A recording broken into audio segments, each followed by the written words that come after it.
Merlin. What's up for a new adventure? This gig is hard to be smarter than the magic. You two are still stuck together? Yes. In my realm, nothing is impossible. Isn't it? Doc! Who's up for a bit of roleplay? No. This is well. Very bad. I'm scared of kids' bedtime stories. You should be. I'm not ready for this. No one ever is. The most powerful wizard in history just happens to show up, and you're certain he's not behind the magic. Merlin is an enemy of the library. People get nothing from him. No one's time to these way. We'll stop you. It will be fun watching you try. What protects this world from magic? The library. The Librarians. New season premieres August 2nd on TNT.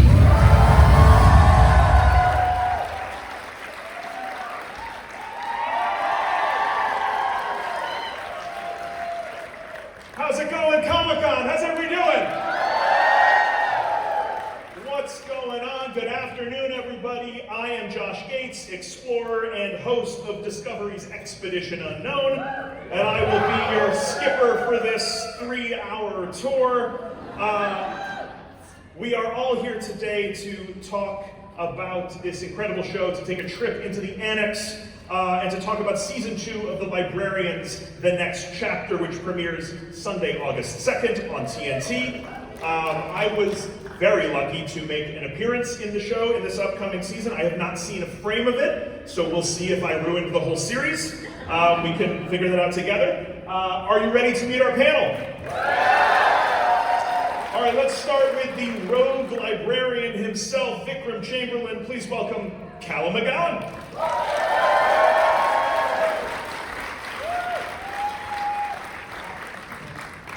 The library's scientist in residence, Dr. Liza Pascal. Please welcome the great Olivia Morris.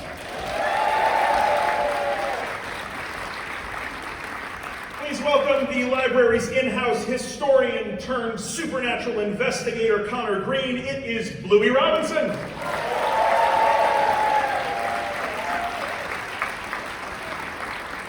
Looking very sharp, by the way, Bluey. Every library needs a guardian like the lethal Charlie Cornwall. Please welcome Jessica Green.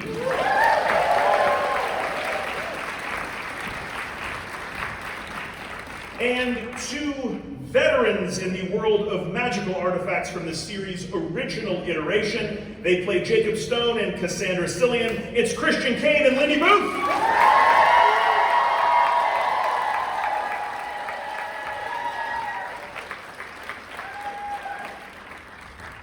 And finally, a man whose resume could fill a library. He helped launch one of the defining eras of modern blockbuster filmmaking as the co-creator, co-writer, and producer of Independence Day, Stargate, and the showrunner of The Librarians, The Next Chapter. Please welcome the great Dean Devlin.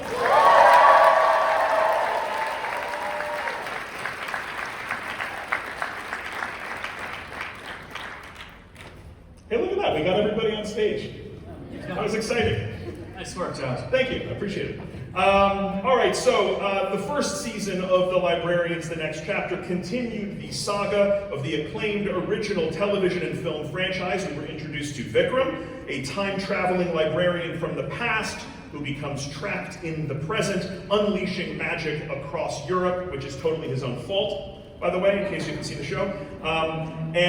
With the help of a daring team, they work to contain magic and mayhem by recovering powerful supernatural artifacts. And now they are at it again with a newly expanded team of librarians. So, Callum, let's start with you. Yep. How did it feel to put the long coat on and pick up the cane again for season 2? Well, I am incredibly spoiled by Ivana, the costume designer, with my fabulous coats. And you'll be pleased to know there are even more new coats coming this season. Yes, indeed. No, it's, especially kind of sitting here in front of all of you fabulous people, we feel so incredibly lucky to be a part of a show like this, where at its core is, the best of storytelling forged by the incredible Dean Devlin. And we get to go to work with our friends every single day and tell stories and allow people to escape through magic and beautiful characters So I just feel incredibly lucky to wear those coats and twiddle my cane. Can I ask a question about this cane? First of all, having witnessed Callum firsthand on set, and I hope that his cast will back me up on this man never physically stops moving. No. And singing and humming and dancing. Yes, I am an annoyance to most people who meet me. I didn't say that, but like you are twirling this cane around in every scene. Has it become a lethal weapon? Have you cracked anybody in the face? Have you broken any of these canes? I haven't. I've broken a few, yes. Yeah? I've broken a few canes, but I haven't hit anyone yet, have I? I think you nearly got Louis once. I nearly blinded Louis Robinson, but that was as close as I've got to physical violence. All right, good. Well, good. Hidden sword inside the cane. What's that? There is a hidden sword inside the cane. Yeah, no one's died yet that I'm aware of, so fingers crossed we continue that. Spell of good luck. All right. It's the time. So, Olivia, you're meant to be the grounding scientific force here of this group. And of course, in the first season of the show, you spent a lot of time kind of in shock because this whole world that you know really kind of falls apart because you realize that magic and the supernatural is all around you. So take me through that a little bit in season 2. Like, what is it like to be the voice of science in a world of magic? Well, I think in season 2, well, at this Or have you embraced the magic? Oh, Lysa has embraced the magic. I think still she's not read up on everything. She does still get a little bit confused at things. But we very much start season 2 for Lysa at least. She's in. She's locked in. These are her found family, and you know the magic that she gets to like go through and work on is, you know, it's her whole thing. And I think the stakes are really high for her because she suddenly found her family. There's something to lose, and that's sort of where we meet her. Louis, your character is kind of the proxy for the viewer at home. At least it's the proxy for me, right? The person who's into all these myths and legends and the supernatural, who then finds out it's all true, right? And so, you know, my question is, in season 1, there are so many awesome artifacts on the show. It's my favorite part of the show, are these amazing artifacts that each have this incredible mythology and history. So I want to know, favorite artifact from season 1, and can you spoil an artifact for season 2? I mean, I've always liked Excalibur. Who doesn't like Excalibur? A classic. And I don't know, is the magic door considered an artifact or not? Yeah, I think the magic door. I like that you turned to Dean. Danny Dean, I mean. Dean, is the magic door an artifact? It is a modern artifact. It is a modern artifact. Can I ask an acting question? Tips on how to pass through the magic door. Is it a running start situation? Oh, well, it's not our fault. It's these guys set it up. So we have Like, what are the rules for passing? And let's talk to the veterans here as well. What are the rules? So the very, very first episode we did, we were like, okay, don't screw this up. You're going to have to do this every episode for the rest of time. And we were like, well, what do we do? And they were like, figure it out. And we were like, but how? And we like actually stood around and we were like, well, if you're being passed through space and time, that it's gonna jog you up a bit, you're gonna be, it's probably very fast, you're coming through with a lot of force. And so we came up with this, and almost immediately as they said cut, we were like, oh God, we've made a terrible mistake. It was the worst acting choice of our career. Hair was ruined, shoes, people tripped, people fell. Remember when we fell? But Disasters were had. before the season started, Olivia came to me and said, do we have to always run through the door? And that sparked an idea for a whole episode that you're going to see this season, because her character hates running through the door, so she decides to try to fix the door, and unforeseen circumstances happen. I've never regretted asking for something more. It immediately backfired. By the way, it wasn't even me and Hermod so much that made the call, it was Rebecca freaking Romaine. Yeah, that was her idea. And Louis, back to season 2. Spoil an artifact for me. What can we look forward to in terms of season 2 for an amazing artifact? Well, I overshare, so I don't know how much I can say. But we have some. Dean, you have an iron grip on these people. Like he's looking at you like for permission to speak. These are my kids. That's right. Well, we have some fairy tale characters that come with their own artifacts. effects. And in our season, in some of these episodes, there's a bit of a twist on some of the traditional stories that you know. And it's quite interesting. I don't want to give away too much, but I'll just leave you with that. On a personal note, the set for this show, this annex set, is one of the coolest sets I have ever seen. I was not prepared for how three-dimensional it is, for how detailed it is. It is an amazing set. Favorite thing, like, what do you want to steal from this show? Dean, cover your ears. What do you want to steal either from the library or an artifact on the show? What do you secretly want to take home? Olivia, probably your own painting. Oh my god, Yeah. don't. No, that can stay. She can stay. When I heard Noah Wiley took the lions from the original show home, it made me think there's a statue of Atlas holding the world in ours. And I've got a garden that's about 3 foot by 3 foot, where it should fit perfectly. So I'm hoping to get that in the post one day from the I don't have something physical I could steal, but you know in season 1 you can ask for a book and the library will like show you where it is with a spotlight. I just love that in my life. I'd love to be like, where are my keys? And they just show up. I think that's my like dream thing to take away from this. I actually like the globe that we. I was just about to say that. Take my. Sorry.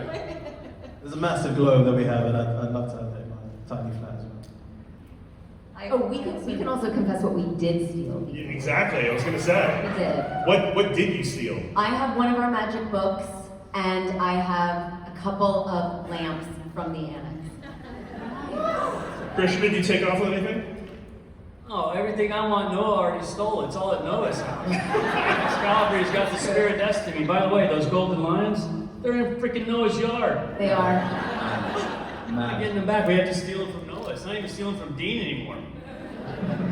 All right, so Jess, as the Guardian, you get some of the great fight sequences on the show. You get to go toe to toe with a lot of baddies. We've seen Drekavax and witches and time sprites. I mean, favorite creature or monster that you've had to battle on the show, or least favorite sequence you've had to do?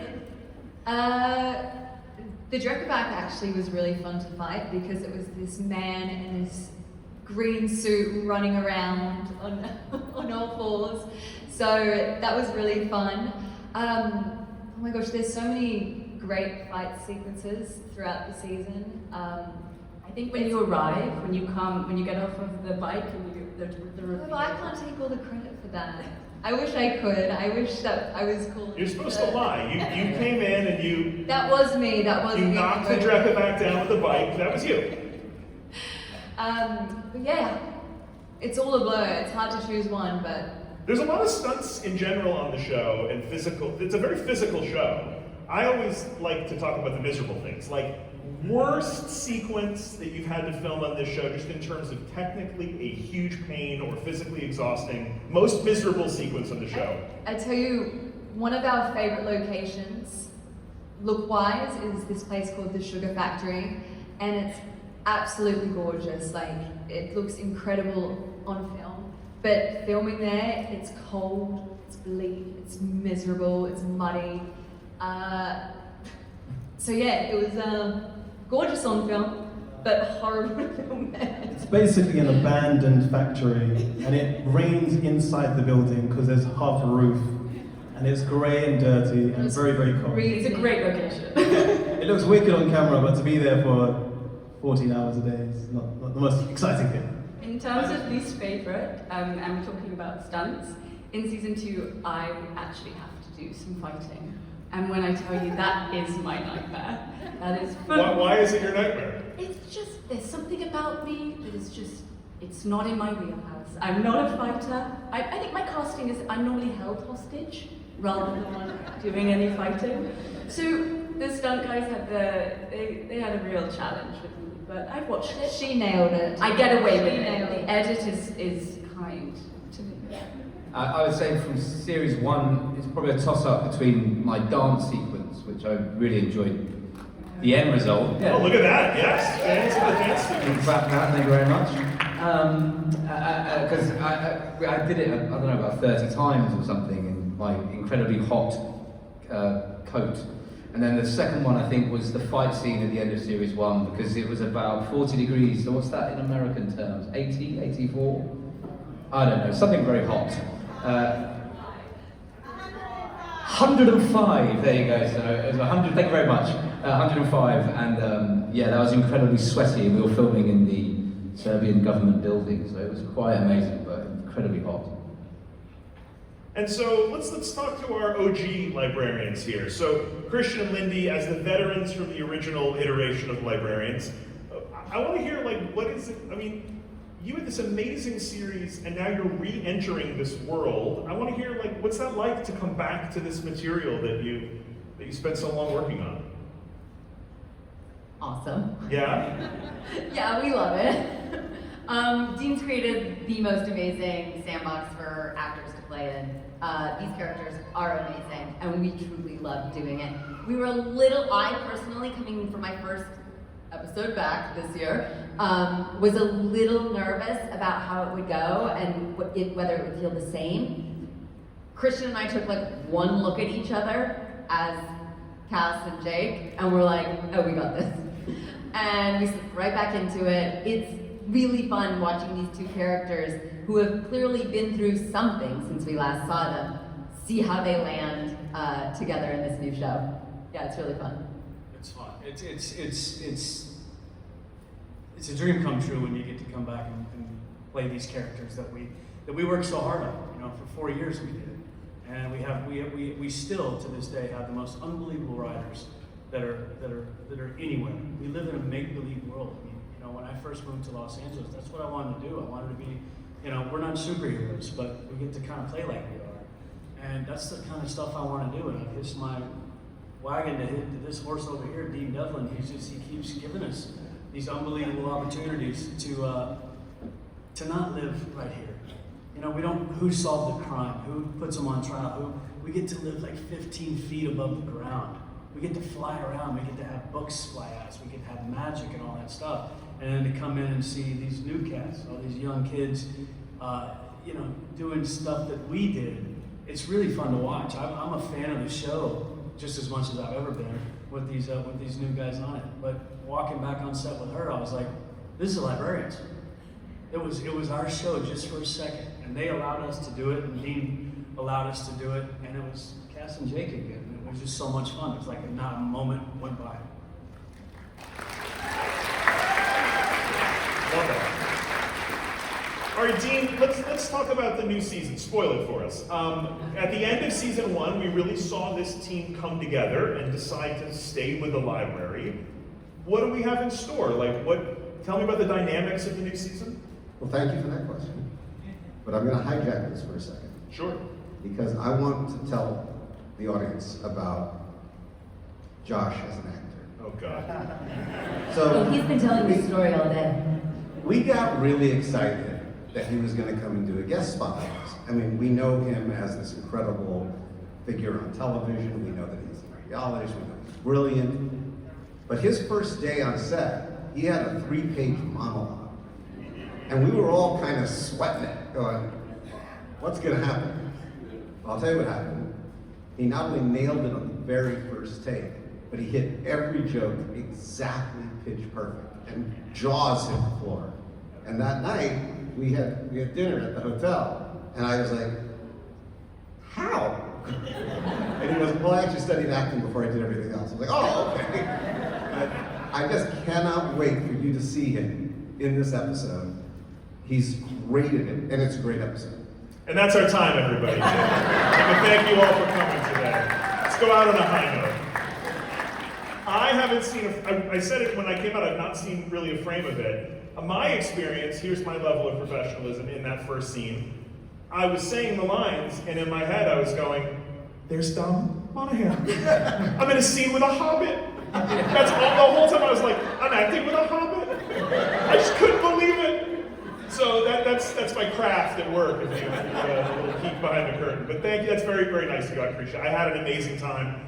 You know, when you step into anything that's an oiled machine, right? Someone else's project, someone else's workplace, you don't know what it's gonna be like You guys were so welcoming to me, an amazing cast, and an incredible crew who works on your show. The most welcoming, nice, kind people. So, other than Dean, everybody was really, a lot of yelling, a lot of screaming, throwing things, but other than Dean, it was great.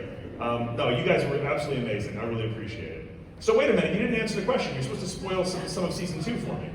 So, you know, in the pilot episode of the very original Librarian series, at the end of that pilot, they all became librarians. So we had this idea, what if the entire first season is the pilot? What if they don't get to be librarians until the last episode of season 1? And that's what we did, and it was really cool, because that we had an entire season of them wanting to become librarians and only getting it at the very end. So, season 2, be careful what you wish for. And the entire season is based on that idea. And even right off the bat in the very first episode, in order to solve the problem, they have to confess their deepest, darkest fears. And so on one hand, this season is bigger, wilder. We have a dragon this season. I mean, it's big. But by starting out about these fears and diving deep into it, we're also diving deeper into the characters than we ever did before. So in a way, it's going in 2 directions simultaneously. Production-wise, it's wilder than anything we've ever done, but it's also a lot more personal than anything we've ever done. And again, just because I'm a sucker for the villains and monsters and supernatural entities, I mean, the first season's a pretty high bar. Cupid's in there, we've got witches, the devil, right? I mean, how do you top the devil? Oh, you'll see. I'll give you this hint. You all know who David Tennant is? His son plays one of the most evil characters we've ever had on the show. Amazing. Okay, so speaking of the second season, let's give everybody here a little exclusive sneak peek. This is some never aired footage from season 2, a special sneak peek at a scene from season 2 of The Librarians: The Next Chapter. So here we go. Enjoy, everybody.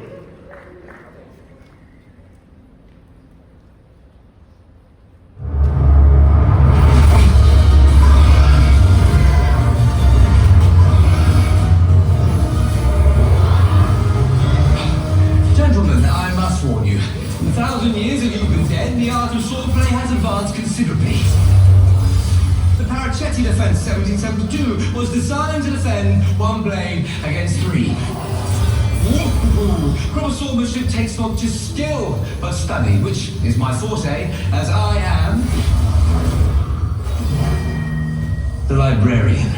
And yes, you can advance no further. Now, why is that?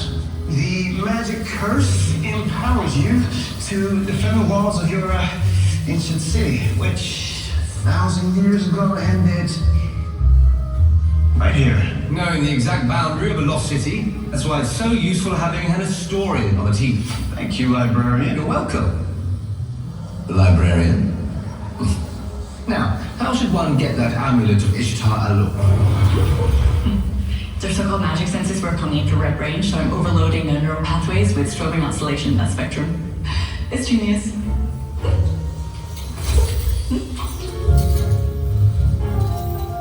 Having a scientist is useful too. Thank you. Thank you, librarian. You're welcome, librarians.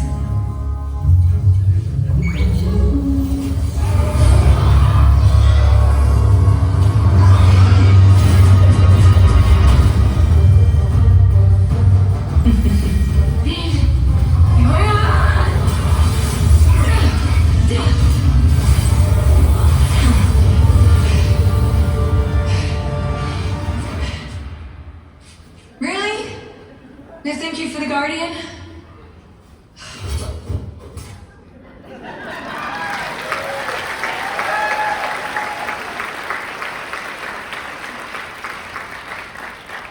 Let's talk about the dialogue on this show. On Star Trek, they used to refer to it as technobabble. There's a lot of, I don't know what we're calling it here, magic mumble. Let's call it magic mumble. There's a lot of magic mumble. Even in this scene, I was looking at it thinking, like, when the script arrives, is it just a moment of terror as you open each script for each week? Callum, you get a lot of it. I mean, a lot of big speeches. I do. I do get a lot of big speeches. That's because I'm the best. Leave it there. I'm just kidding. Yeah, You get the worst. I even just listening to me say that dialogue, I actually can't believe it happened. I'm so thrilled. But no, I mean, I think I'm a bit of a sucker for it. I love the really complicated dialogue. I think it's super fun. And I mean, the best thing about it is I will research what it is that I'm meant to be saying, and it's all to some degree real. Like, it's not complete nonsense, and so I think that makes it easier to say. But yeah, I'm just impressed I get it out, to be completely frank. Who memorizes fastest and slowest? I think I'm pretty good at. There we go. Yeah, somebody had to take credit I think for I'm it. pretty good at getting the pace and getting the words. Probably from doing something with music. Yeah. I can be a bit slow. I can sometimes be in the makeup truck and I'm just panic, still learning a couple of lines. But it always gets it. I voice record it on my phone and then listen back to it over and over and over again. Like that. Kind of, then it gets stuck in my head. Well, and remember, they have to do it in an American accent. Well, that's the other thing, right? Degree of difficulty. Yeah. Right. Yikes. Okay, this show is centered around magic, and a lot of season 2 is centered around magic brought on by a very specific magician, by Merlin. Merlin in the show played by the great Dominic Monaghan. Let's talk about Merlin's character in this season and how that arcs across the season. Dean, maybe you want to start. So, traditionally, depending on which books you're reading, Merlin had always been the advisor. You know, he knew all the magic, but he never really was essential. He was always whispering in the ear of the king. But there is, in legend, in some legend, that at one point he kidnapped Mrs. Astolat and put her in a tower. So she thinks it was to silence her because she was trying to stop Camelot from falling because of the use of magic, and he says he was trying to save her from the magic that was destroying Camelot. So the Merlin we meet today says that he is repentant. He feels bad about the collapse of Camelot, and he wants to be a new man. He's reformed. Some of our librarians believe him, and some do not. And that's kind of the journey of this season. Is he a rat, or is he a future librarian? We're not really sure. And talk a little bit about working with Dom. He's awful. He's the worst. Actually, he's wonderful. Yeah, he's amazing. And we said when we first met him, we said, right, no one mentioned Lord of the Rings. Do not. Right? Because he obviously gets this a lot. Yes. Right? So whatever you do, just be cool. Be cool. 5 minutes in, Jess goes, so what was Lord of the Rings like? Shut up, yes! We had to address the elephant in the room. And this one here was fangirling like I've never seen before. He's got a Lord of the Rings group chat. I'm sorry, let's hold there for a second. A Lord of the Rings group chat? Yeah, WhatsApp group chat. What is that all about? Well, we just talk about Lord of the Rings. Who's in this chat with you? Oh, I can name all of them. It's my friends from school, but we're all kind of obsessed. So I won the group. Look of pity that Olivia saved you. It's like, I won the group when I put a picture of me and Dom sharing a pizza. So then. Well, you must be the king of this group now. I mean, you're the king of this. I'm the king of the group. Yeah, that's it. Amazing. You know, season 2, Dom. On Dominic's first day, I always love to tell this story. His first day, he was on set, and the sound guy, the mixing sound guy, was in another room, so you couldn't see. So he's listening to the take, and at the end of the take, Dominic came back to me. I was directing the episode. Came back to me to ask me a question, and the sound guy looked at him like in shock. And as he walked out, the sound guy turns to me and goes, "That man is the perfect Merlin." I said, "Why do you say that?" He goes, "He has voice of old man, but face of young boy." Amazing. There are, you know, along with Dom, there are some incredible guest stars in the second season. Jeremy Swift, the hilarious Flula Borg is on the show, Ty Tennant, who you mentioned, Dean, and of course, our librarian OGs here. So I want to ask the current cast, what was it like working with Christian and Lindy? Well, I think it's always great when we had Christian on the first series, and you know, we've been riding on their coattails a little bit, and it's just nice to have them there and to offer their advice, and it feels like they're giving us permission to continue this amazing world that they created.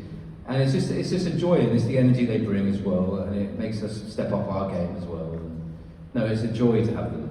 Yeah, it's wonderful. It's so nice because they've lived in this world for such a long time and they know this show like the back of their hand.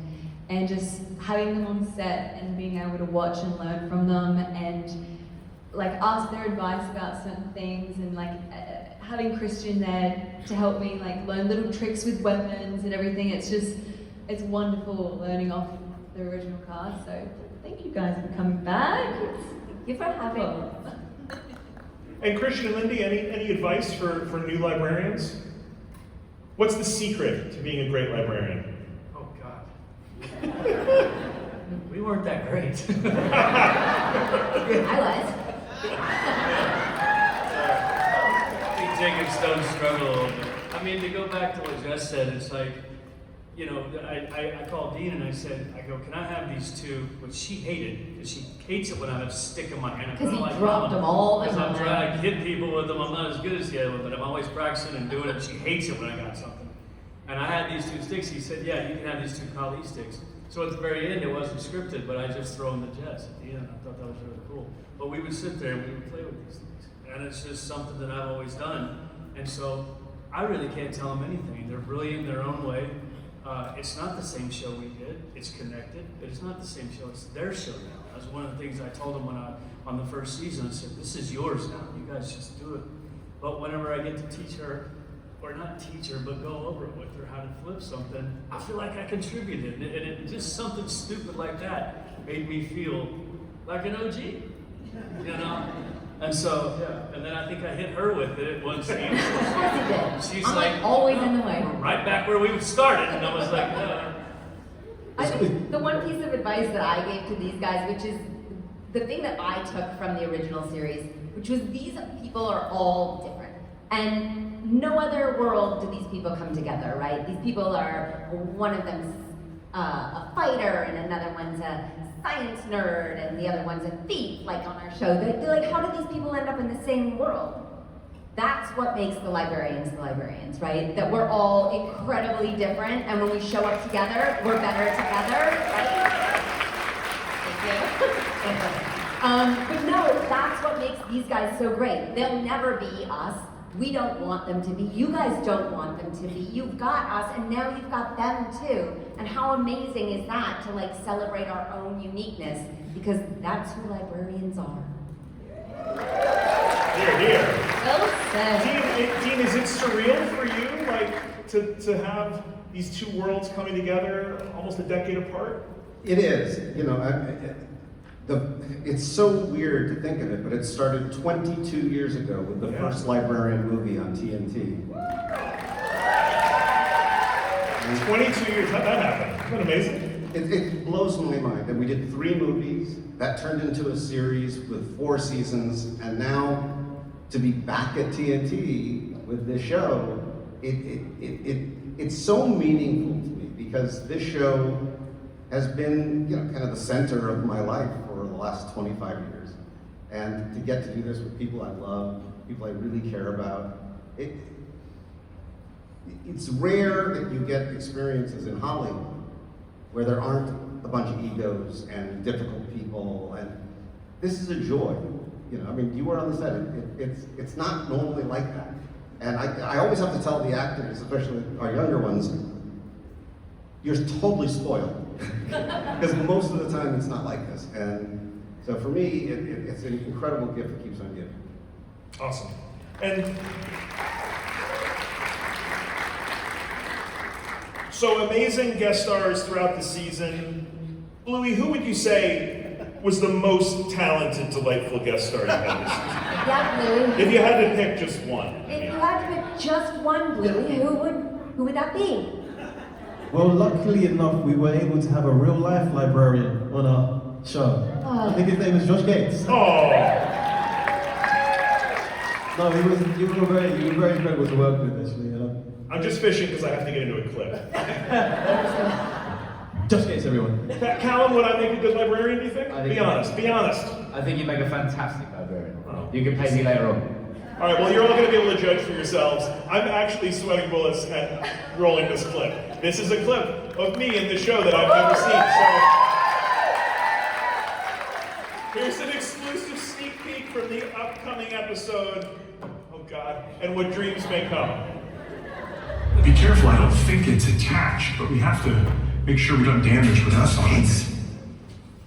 Dr. Green? Connor? Hey, I heard you were out of the game. This is my director, Silas. Hey, nice to meet you. This is my associate, Victor Chamberlain, and Merv Lynn, this is Josh Gates, very distinguished archaeologist. We used to work together before I entered the Artifact Retrieval Center. Is it safe to leave? We were working at her when everyone passed out, so we figured the stone will shield us somehow. I believe what you've discovered is key to what happened above. Vikram, you recognize these magical configurations? An odd combination of binding and a curse within a curse. A compulsion spell. I'm sorry, a magic spell? Yes, what they mean is the people who made it would have considered it magic, not us. That would be crazy.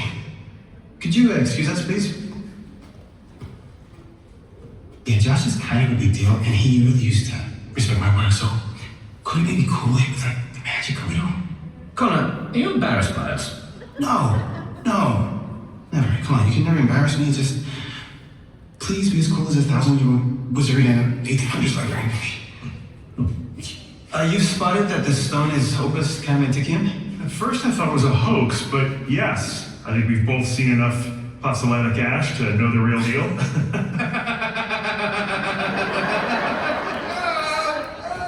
Ash! Okay, the stone continues behind the facade. In fact, I think there's artwork behind here. And that's our time. Oh, that was surreal.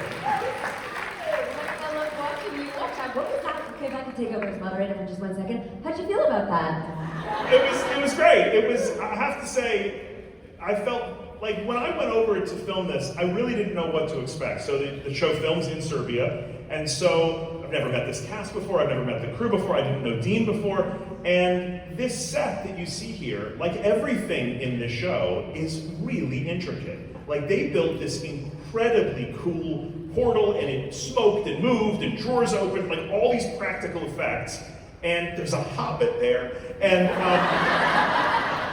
so I the whole time was like, and this incredibly professional crew with this really beautiful practical build, and so I just was like, all right, just don't screw this up. Great answer.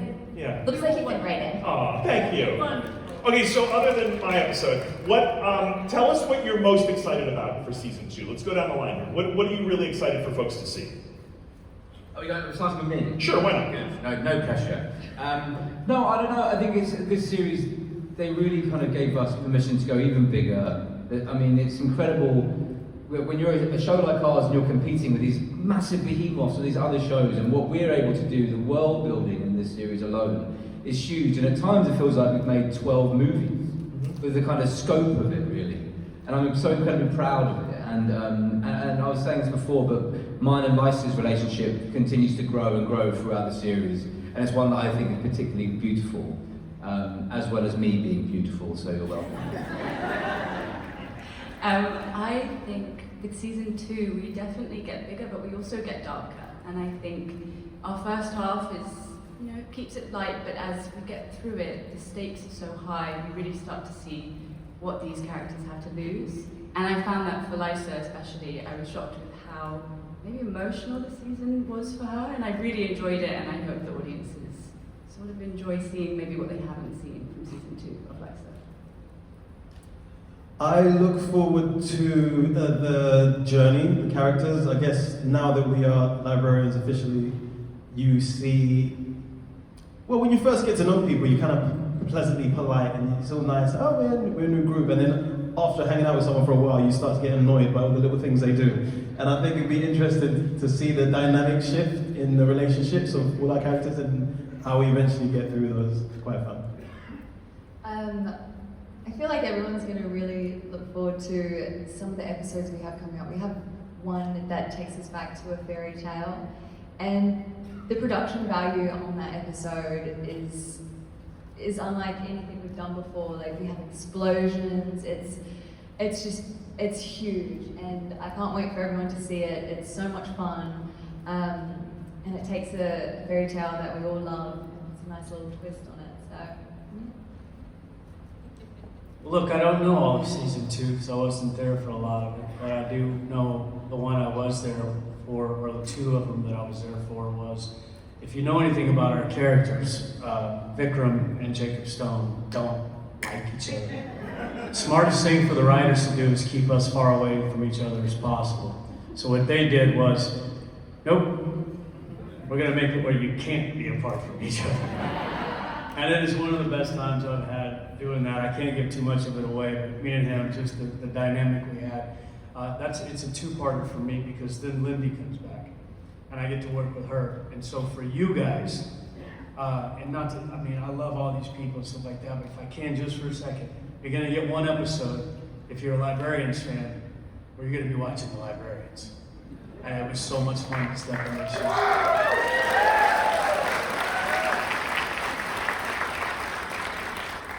And I will say for me, in the words of our dear friend John Kim, I'm just happy to be here. I love playing this character. Thank you, Dean, for having me back. Thank you, new librarians, for letting me play. Thank you, CK, for being the greatest scene partner. Thank you guys for watching and allowing me to come back. I love it so much. I can't point to one specific. I have to point to the entire season. And as you could tell by how careful our actors are, I am gatekeeping because I think if you're a fan of this show, if you enjoy the show, this season is a roller coaster ride like we've never done before. And as I said earlier, the first half, some of the best whimsy and fun, but then it goes to incredible places. And the show does things that we have an episode that's entirely in Victoria, England. I mean, the show does things we've never done before. And it's powerful and it's beautiful. And the performances from these actors, they went to places I hadn't seen them go before. And I can't wait for you to see it. Awesome.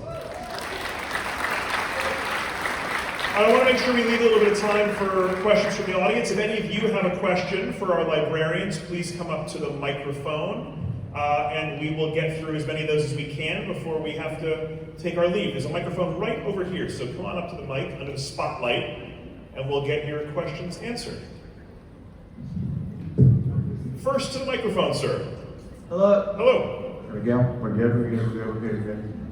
Hi, Lindy and Christian and Dean, the original 4 seasons get played in our house so often. It's very much a comfort show. When my wife or I have to figure out a math problem, our first move is like, oh, how are we gonna split up this tip? Throw them up. Do you guys have, from those original 4 seasons, what was the episode that was pivotal in your career that you really remember as you were like, oh, I'm making something special? It's like a core memory. That's an amazing question. Like so many, all of them. I remember all of it. But Christian and I had an episode where we got stuck with the like snow giants, ice giants, you know that one? And I had like crystal jammed into my chest. And Christian had gotten drunk with the ice giants and was in the episode. And it was like zero help to me with my very real problem. And we got to do this comedy bit that was like a back and forth that we hadn't really, just the 2 of us, ever been able to play before. And I like never thought I was that funny. And working with people who I admired so much, like John Larroquette, who was like my hero growing up. Oh God, give it up for the big guy. The opportunity to do comedy in the same room that man does comedy was an honor and a privilege and absolutely hilarious to me. So I will always remember that. I mean, we talked about this earlier today, me and her, about this episode. They hadn't stuck us together like that. We've always been around each other. It was just me and her, no way out. And And so we learned a lot about each other, where we can go with each other, what we can do, and stuff like that. And then, for some reason, to answer your question, after that, they had this different relationship. And we also had a different comedic timing. Yeah. And it just worked. And I love it. And I used to see, well, it's Cassandra and Jake. And I'm like, what the hell are we going to talk about? We don't have anything to talk about. She uses magic. I hate magic. And then after that, I couldn't wait to get into a scene with her. So it was my answer is the same. It was a very pivotal moment for both of us because we learned we can do this pretty good together. Yeah, and I think you will see that in our episode of this series this year. So.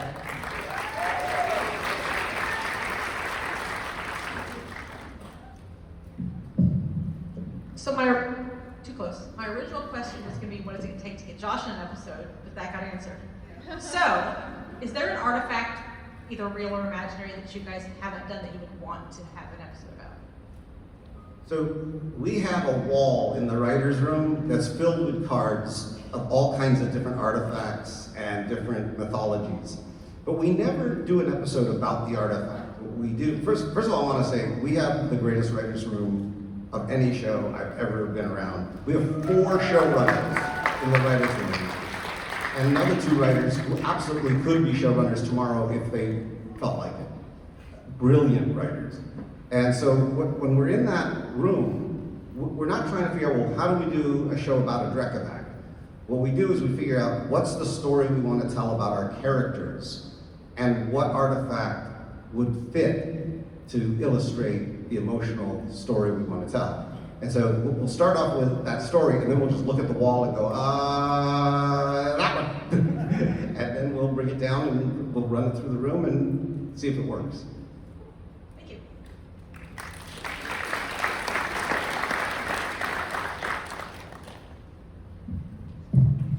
What is your favorite filming location? I mean, I have to say, I love when we shoot in the annex. I just think the set and all of the work that's gone into making it real, it's Talking about you. never mind. She didn't hear the question, so just. Oh, I thought I didn't hear the question. Yeah, the annex for me, I think every episode we spend 3 or 4 days filming there. So no matter how busy it gets, no matter how tired we are, it's so nice to have like kind of a home for the filming, and I think it makes it really fun and really beautiful. And there's still so much of the annex we haven't filmed in. Barely touched the location, so there's so many spots that we can film in. It's crazy. I love filming in the city. It gets us out and about in the sunshine, and I don't know, just the energy of the city, and it's bustling. Yeah, I don't know. It's nice to get out of the studio every now and then and get amongst the people. All right, next up.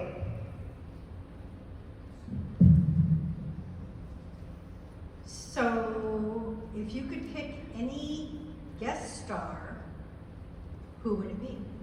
I want to go. Well, it's for all of you. Elijah Wood.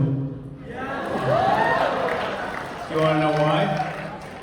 Because we've already had Dominic. We got to work with Sean Astin, my dear friend, and then we'd have all got the damn hobbits. I'm gonna go ahead and say Ian McKellen then. I'm going to say Noah Wiley, because I think him and Vikram should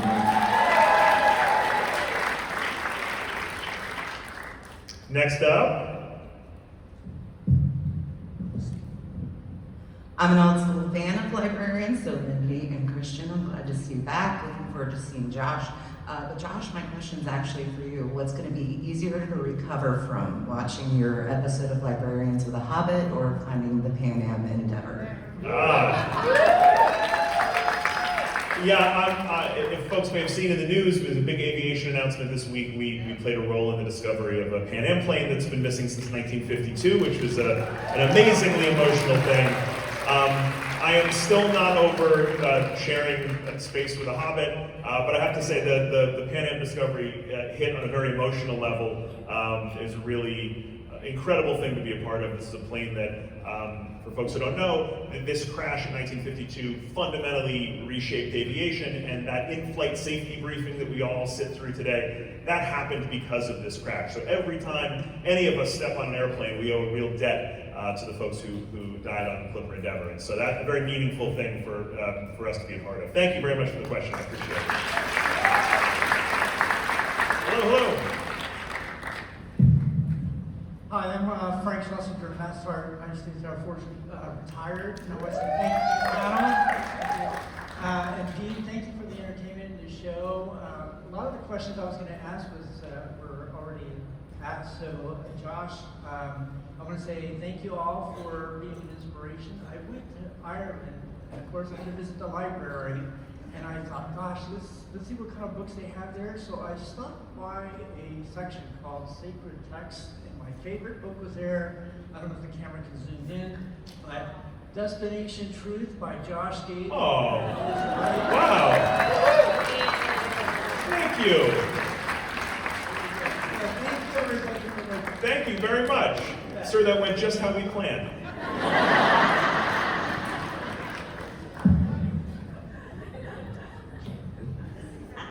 So this is a rather question. Would you rather have a dragon that can make you toast but give you bad advice, or a unicorn that gives you wrong directions every time it gives you sprinkled donuts?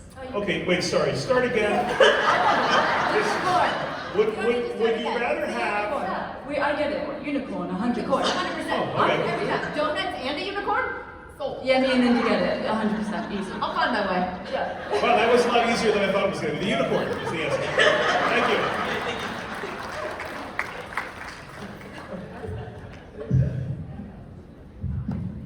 Hi, sorry, very big fans.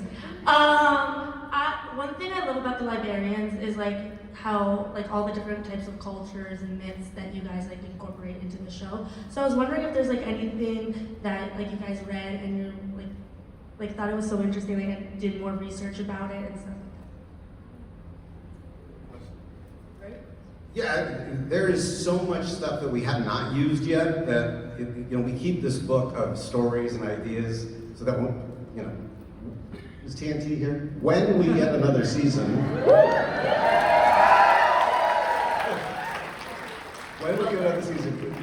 we'll already hit the ground running because there's so many cool things that we haven't yet fully explored. Anybody else? Inspiration from storylines? I liked episode 1 with the Drekovets and just finding out. I didn't know anything about Serbian mythology and stuff like that, so it's been kind of cool because we're staying in Belgrade in Serbia and they have a rich history, so getting to know more about their culture and their myths and stuff has been very interesting and fun as well. Yeah, I think it's just going on what we said before about the amazing team of writers that Dean's got together. We've got some of them here, we've got Tom McRae, we've got Sean, we've got Nate as well. And it's a joy every time we pick up one of those scripts and we get to play with it, really. And in doing so, learn about the wicked folklore that Serbia has, and also Europe and everything else, really.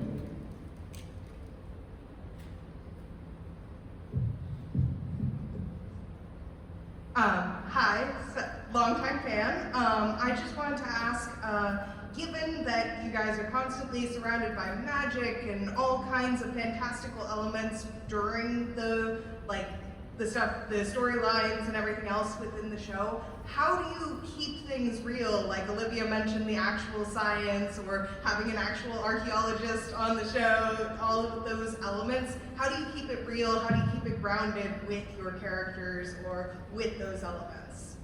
Great question. Yeah, I think kind of with each other. I think the greatest thing is the relationships between our team. And I think even we could be doing anything and it could be the most magical, chaotic, crazy storyline.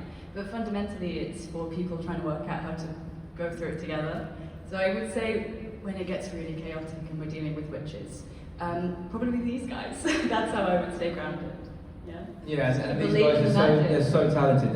Every time they come to set, they make you raise your game and want to be better. And that's not just these guys, it's the visiting guests, it's the directors we have, it's everyone kind of comes and puts everything out on the table, and it makes you want to be better. And that's such a, again, rare thing in this work, to get that environment on set, but it's every day on ours, and it's a dream.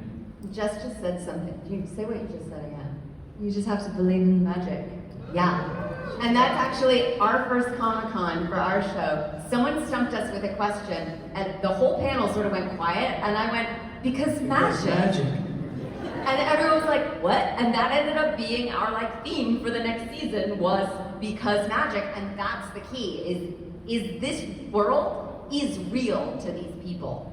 And that's how you keep it real. Because it is. And it's a great question, and I don't want to Yeah. take anything away from you, but I'm going to be honest with myself. Screw being grounded. We're librarians. Yeah. Let's live in the sky. Great question. So we're going to have to leave the questions there. I really appreciate everybody coming up for those great questions. We're a little short on time, so we have one more clip that we want to show. Before we do that, how about a round of applause for this amazing cast and our showrunner?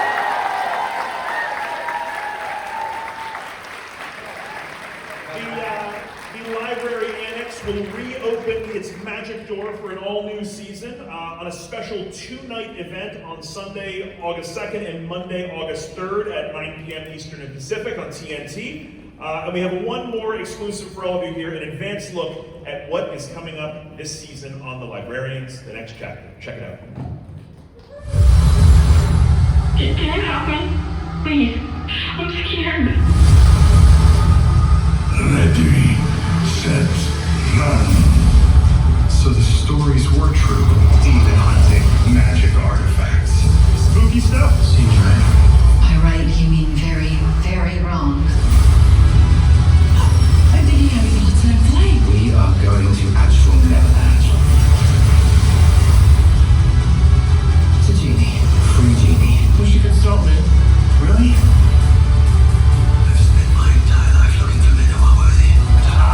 Chosen one. This will be the birth of a new order. Of course now. It will stop you. The library will stop you. You're all on ice. I can't be stuck in this body forever. I need the bathroom. He needs to swap back immediately.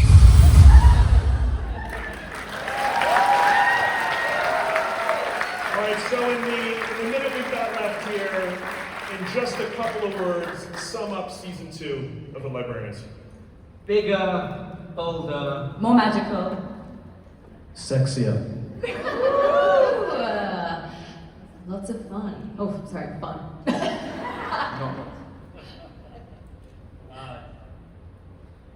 Cassandra and Jake. Heart, always. Buckle up. One more round of applause for The Librarians, everybody. Thank you all for coming out today. Have an adventurous time here at Comic-Con. We'll see you out there. Thanks, everyone. Bye-bye.